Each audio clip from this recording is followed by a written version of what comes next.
Bismillahirrahmanirrahim. Assalamualaikum warahmatullahi wabarakatuh. Bismillah, alhamdulillah, wassalatu wassalamu ala habibillah Sayyidina Muhammad ibn Abdillah wa ala alihi wa sahbihi wa mawala.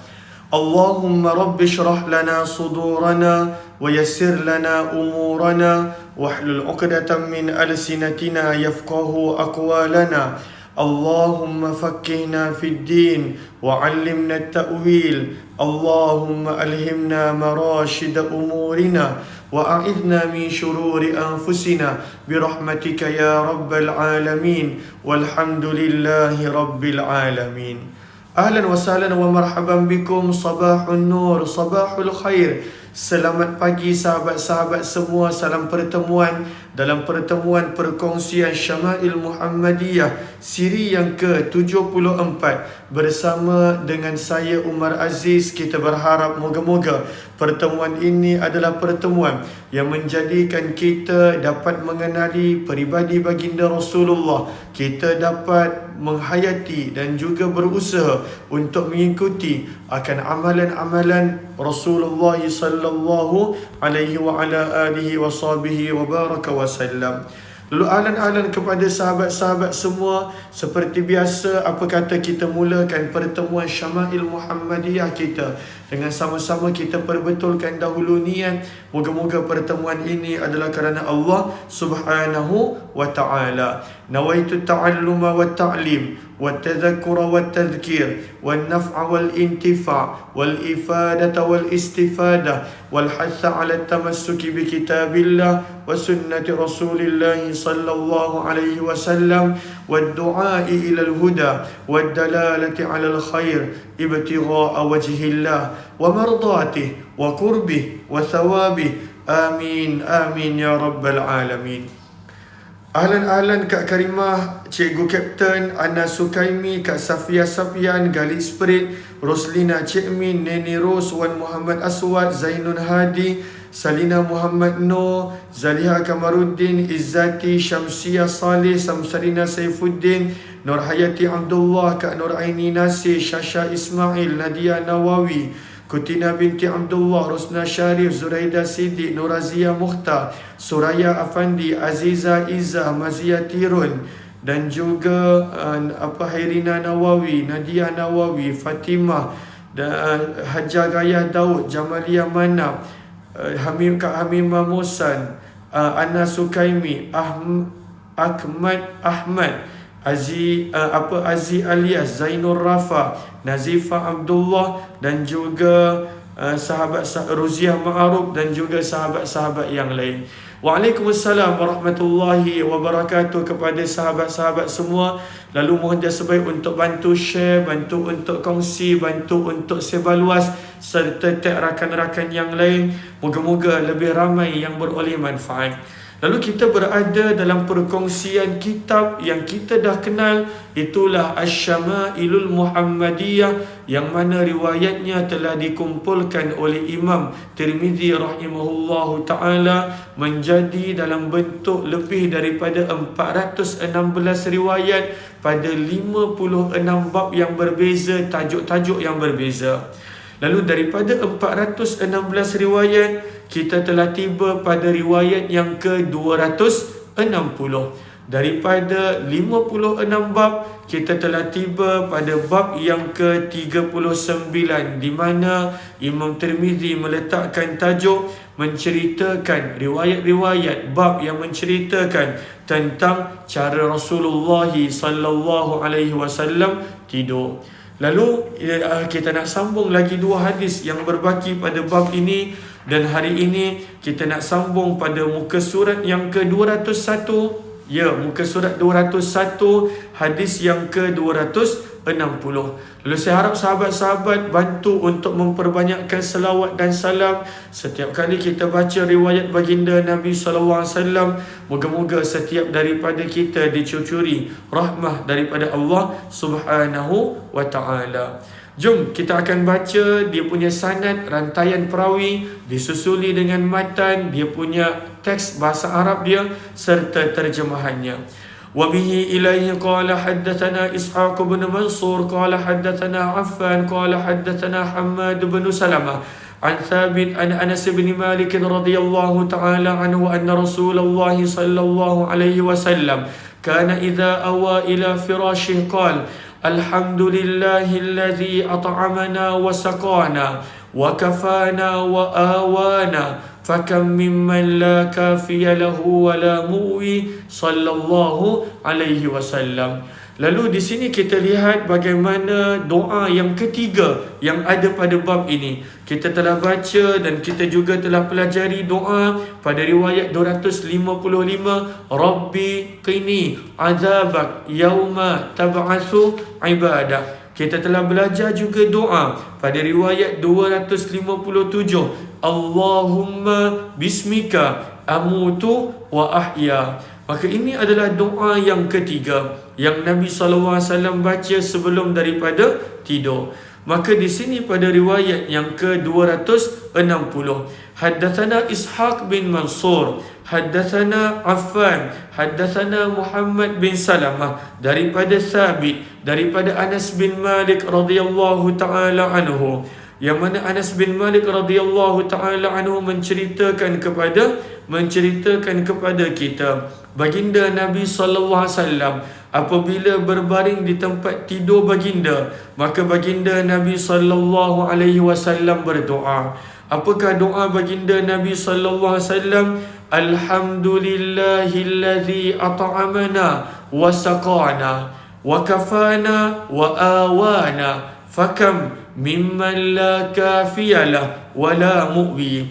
Maka apakah doa yang baginda Nabi SAW ungkapkan? Alhamdulillah, segala puji bagi Allah, alladzi, zat yang, at'amana, yang telah memberi makan kepada kami, wasaqana, dan juga memberi minum kepada kami. Maka di sini timbul soalan, maka mengapa pada waktu itu kita nak tidur tetapi Nabi mengajar kita untuk mengungkapkan memuji Allah kerana Allah telah memberi makan dan minum. Maka Imam Bajuri di sini menyebutkan dua sebab. Yang pertama, kata Imam Bajuri rahimahullahu ta'ala, li'annal hayah la tatimmu illa bihima kannaum, kerana kehidupan manusia mesti ada tiga ini. Ini adalah keperluan asas manusia, iaitu tidur, makan dan juga minum. Ini adalah keperluan asas manusia. Lalu ketika mana baginda Nabi SAW pada waktu nak tidur, maka Nabi gabungkan untuk tidur itu akan dua lagi necessity dan keperluan yang manusia perlu ada, itulah makan dan minum. Lalu bukan Nabi sekadar puji Allah untuk tidur, tidak, kerana Nabi SAW bakal tidur, tetapi Nabi mengajar kita untuk puji Allah akan amalan-amalan yang lain yang juga penting dalam kehidupan, itulah makan dan minum. Lalu alhamdulillahilladzi at'amana wasaqana, yang mana terjemahannya, segala puji bagi Allah yang telah memberi makan kepada kami, yang telah memberi minum kepada kami. Seterusnya, bila kita dah puji Allah, kerana ketiga ini adalah kelengkapan makan, minum dan tidur. Lalu ketika mana manusia tidur, dia bukan sekadar puji Allah untuk satu, tetapi Nabi puji untuk dua lagi. Nabi mengajar kita untuk memuji Allah pada yang lain juga. Lalu daripada sini, itu adalah sebab yang pertama. Sebab yang kedua, kata Imam Bajuri, kenapa doa tidur ada menyebut tentang makan dan minum? Maka kata Imam Bajuri rahimahullah ta'ala, kerana tidur selalunya disebabkan makan dan minum. Bila manusia itu kenyang dan bila manusia itu tidak dahaga, maka itu mempermudahkan untuk dia tidur, untuk pada waktu itu dia berehat. Sebab itu ketika mana Nabi SAW nak tidur, maka Nabi SAW pada waktu itu mengajar kita untuk memuji Allah, yang mana telah memberikan kepada kita penyebab-penyebab untuk tidur. Itulah orang yang mana makan dan juga minum. Maka ini antara dua sebab yang mana Imam Bajuri tekankan kenapa doa tidur ada pada waktu itu menyebut makan dan minum. Maka ini adalah Maka ini adalah dua sebab. Lalu Nabi SAW mengajar kita doa, Alhamdulillah, segala puji bagi Allah, Alladhi, zat yang at'amana, telah memberi kami makan, wasaqana, dan memberi kami minum, wakafana, dan juga telah mencukupkan kami. Ini perkara ketiga. Wakafana. Apakah terjemah kafana di sini? Memberikan kepada kami kecukupan dan memberi kecukupan kepada kami.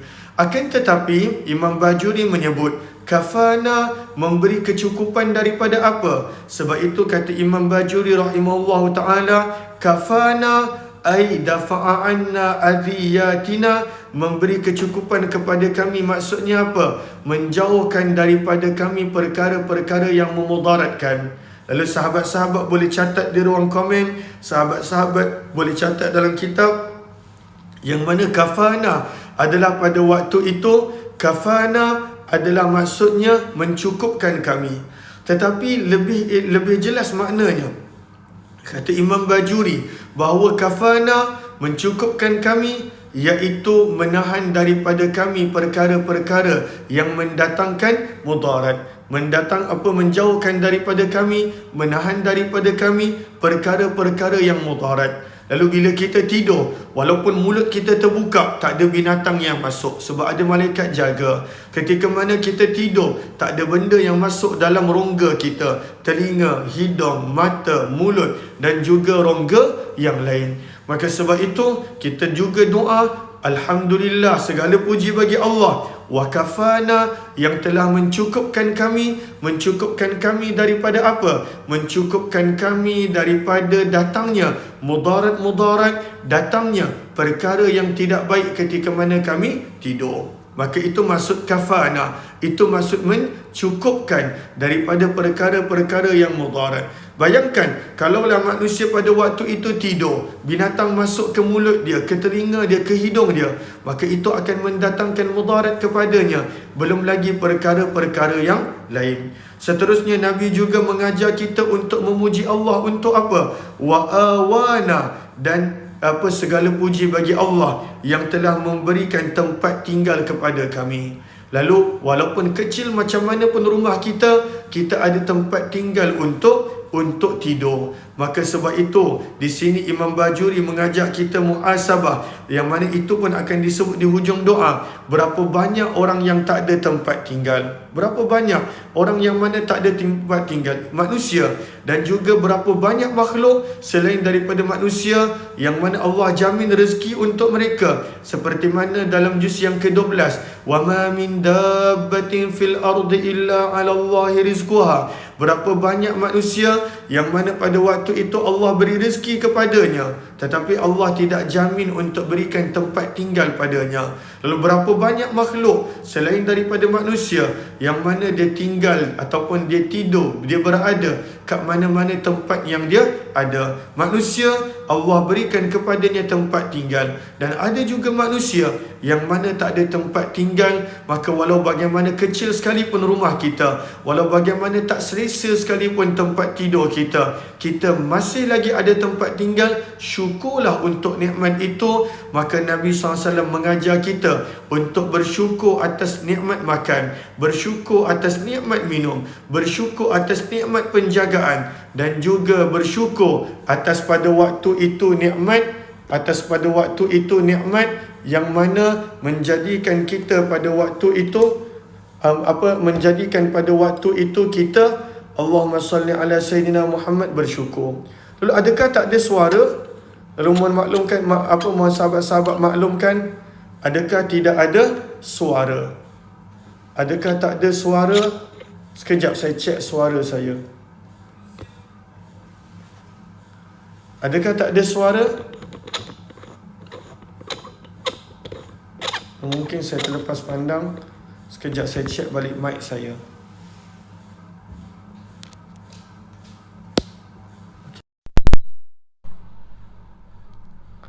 Okey, bagaimana? Adakah sekarang lebih jelas? Okey, adakah sekarang lebih elok, lebih jelas? Okey. Lalu ini dia 4 benda yang Nabi SAW suruh kita syukuri. 4 benda yang mana Nabi SAW suruh kita syukuri. Maka inilah doa dia. Nampak biasa tetapi sangat mendalam. Alhamdulillah, segala puji bagi Allah, zat yang at'amana, telah memberikan kami makan, wasaqana, yang telah memberikan kami minum, wakafana, yang mana telah mencukupkan kami, wa awana, dan yang mana telah memberikan kami tempat tinggal. Maka Nabi SAW sebut di hujung doa, fakam mimman la kafiyalah wala mu'wi. Fakam, maka berapa ramai orang yang la kafiyalah, yang mana tidak mendapat kecukupan. Berapa banyak orang yang tidak mendapat kecukupan daripada perkara-perkara yang mendatangkan mudarat. Wala mu'wi, dan berapa banyak orang yang tidak mendapat tempat tinggal. Lalu daripada sini kita nampak berapa banyak orang yang mana pada waktu itu tidak mendapat kecukupan. Maka sepatutnya kita bersyukur. Dan berapa banyak orang yang tidak mendapat tempat tinggal. Dalam doa Nabi pun mengingatkan kita kepada sifat hamba. Dalam doa Nabi pun pada waktu itu mengingatkan kita untuk bersyukur. Lalu inilah dia doa dia. Jom kita baca sama-sama doa yang ketiga yang ada dalam bab ini. Alhamdulillah. Lalu sama-sama kita baca, Alhamdulillah alladhi at'amana wasaqana wakafana wa awana fakam mimman la kafiyalah wala mu'wi. Lalu sebelum tidur, Nabi SAW ajar kita untuk bersyukur terlebih dahulu. Moga-moga kita dapat mengamalkan doa ini juga. Maka ini adalah doa yang mana ketiga ada dalam bab ini, yang mana ada dalam kitab ini. Sebenarnya banyak lagi doa-doa yang lain. Daripada masa ke semasa kita akan pelajari daripada kitab-kitab yang berbeza. Seterusnya, riwayat yang ke-261. وبه إليه قال حدثنا محمد الجريري قال حدثنا سليمان بن حرب قال حدثنا حماد بن سلمة عن حميد عن بكر بن عبد الله المزني عن عبد الله بن رباح عن أبي قتادة رضي الله تعالى عنه أن النبي صلى الله عليه وسلم كان إذا عرس بليل اضطجع على شكه الأيمن وإذا عرس قبيل الصبح نصب ذراعه ووضع رأسه على كفيه صلى الله عليه وسلم. Jom kita lihat riwayat yang terakhir daripada bab ini. Haddatsana Al-Husain bin Muhammad Al-Jurairi, haddatsana Sulaiman bin Harb, haddatsana Muhammad bin Salamah, daripada Humaid, daripada Bakar bin Abdullah Al-Muzani, daripada Abdullah bin Rabah, daripada Abi Qatadah radhiyallahu taala anhu. Maka Abu Qatadah adalah kunyah dia, kerana ada perkataan Abu di situ. Itu adalah kunyah beliau. Siapakah nama sahabat yang hebat ini? Nama sahabat ini adalah, ada sebahagian ulama sirah menyebut Al-Harith bin Rib'i. Itu satu pandangan. Nama Abu Qatadah adalah Al-Harith bin Rib'i. Ada juga yang mengatakan namanya adalah Nu'man bin Ammar. Lalu ada juga namanya adalah Nu'man bin Ammar. Lalu ada juga yang mengatakan nama dia Nu'man bin Ammar. Abu Qatadah itu kunyah dia, dan memang beliau dikenali dengan Abu Qatadah. Maka kita nampak bahawa ada beberapa pandangan. Kita ambil dua. Ada mengatakan nama sahabat ini Abu Qatadah adalah Harith bin Rib'i. Ada juga mengatakan namanya adalah pada waktu itu Nu'man bin Ammar radhiyallahu taala anhu.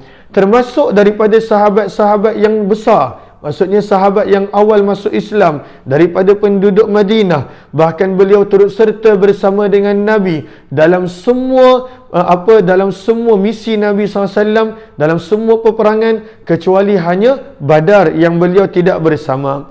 Maka Abu Qatadah, seorang sahabat yang dikenali sebagai Nu'man bin Ammar ataupun Harith bin Rib'i radhiyallahu ta'ala anhu, beliau menceritakan kepada kita apabila baginda Nabi SAW apabila berehat di dalam permusafiran, pada waktu malam baginda akan berbaring ke sebelah kanan. Apakah maksud berehat pada waktu malam? Maksudnya ta'ris. Ta'ris maksudnya adalah berehat pada penghujung malam. Musafir kadangkala dia berjalan pada waktu malam, maka ketika mana penghujung malam tapi masa yang masih banyak, maka dia akan berehat, dan berehatnya pada itu dipanggil ta'ris, iaitu berehat pada hujung malam. Apabila Nabi SAW berehat pada waktu malam, iaitu pada penghujung malam, maka baginda Nabi SAW akan baring dalam keadaan berbaring di sebelah kanan baginda. Seperti biasa, baring sebelah kanan dan tangan Nabi letakkan pada pipi. Namun, ketika mana Nabi dalam permusafiran dan pada waktu itu Nabi SAW nak berehat sebelum subuh, masih lagi belum subuh, tetapi subuh dah hampir, maka baginda akan menegakkan lengannya. Lalu lengan di sini maksudnya lengan tangan kanan. Lalu lengan tangan kanan itu Nabi tidak mendatarkan seperti mana biasa, tetapi Nabi akan tegakkan. Lalu lengan itu akan tegak, dia tidak mendatar. Lalu Nabi akan tegakkan lengan, dan kemudian Nabi meletakkan kepala baginda kepada telapak tangan. Lalu ketika mana dekat-dekat nak subuh, kalaulah pada waktu permusafiran, pada waktu itu Nabi nak berehat kerana mungkin letih dan sebagainya, maka Nabi SAW untuk sebelum subuh, Nabi akan tegakkan lengan supaya tidur itu tidak lena. Maka sebab itu di sini Imam Bajuri rahimahullahu taala menyebutkan di sini, maka daripada sini pengajaran yang kita boleh ambil bahawa apabila seseorang itu dia tidak letih sangat dan dia nak berehat sebelum masuknya waktu subuh, namun pada waktu itu dia nak berehat, maka hendaklah dia buat seperti mana sunnah Nabi SAW. Jangan tidur baring, takut nanti subuh terlepas. Maka tegakkan lengan, jangan mendatarkan lengan, tegakkan lengan, dan pada waktu itu baring dalam keadaan diletakkan pipi pada lengan kanan yang ditegakkan. Sebab itu kata Imam Bajuri rahimahullahu taala, fayambaghi, maka selayaknya liman qaraba waqta salah, kepada orang yang hampir pada waktu solat, sama ada subuh terutamanya ataupun solat-solat yang lain, namun pada waktu itu dia nak rehat sebentar kerana terlalu letih, kerana pada waktu itu terlalu letih, maka pada waktu itu hendaklah dia mesti untuk melakukan tidur seperti mana Nabi SAW. Kenapa? Muhafazah, untuk memelihara dan menjaga supaya dia mendapat kelebihan salat di awal waktu, dan supaya suratun tibah, dia mudah untuk bangun, lalu supaya dia mudah untuk bangun. Maka daripada hadis ini kita nampak bagaimana Nabi SAW tidur ketika mana nak masuk hampirnya waktu salat, dan pada waktu itu Nabi musafir, maka boleh untuk kita mengamalkan akan amalan Nabi SAW ini. Maka kita berhenti di sini. Alhamdulillah, kita telah selesai bab yang ke-39. Kita hanya tinggal lagi lebih kurang 17 bab. Kita ada lagi lebih kurang 17 bab. Mudah-mudahan kita dapat selesaikannya. Bab yang seterusnya menceritakan tentang bagaimana ibadah Nabi SAW, dan di sini ada banyak riwayat, lebih daripada 20 riwayat. InsyaAllah kita akan sambung esok. Terima kasih kepada semua, kepada yang kali pertama join, jemput untuk join grup Telegram Kuliah Ummah Aziz. Kita jumpa jam 6 petang nanti dalam program Hamba Ilahi, pembacaan kitab Al-Adhkar. Moga-moga bermanfaat. Wabillahi taufiq wal hidayah. Assalamualaikum warahmatullahi wabarakatuh. Jazakumullahu khairah. Terima kasih semua. Moga-moga Allah balas jasa baik sahabat-sahabat yang mana berterusan share learning point. Ada yang lihat daripada Facebook page Ummah Aziz, dan ada juga yang lihat daripada YouTube Ummah Aziz. Moga-moga bermanfaat dan moga-moga adanya kebaikan pada pertemuan ini. Kita jumpa petang nanti insya-Allah dengan izin Allah Subhanahu wa taala.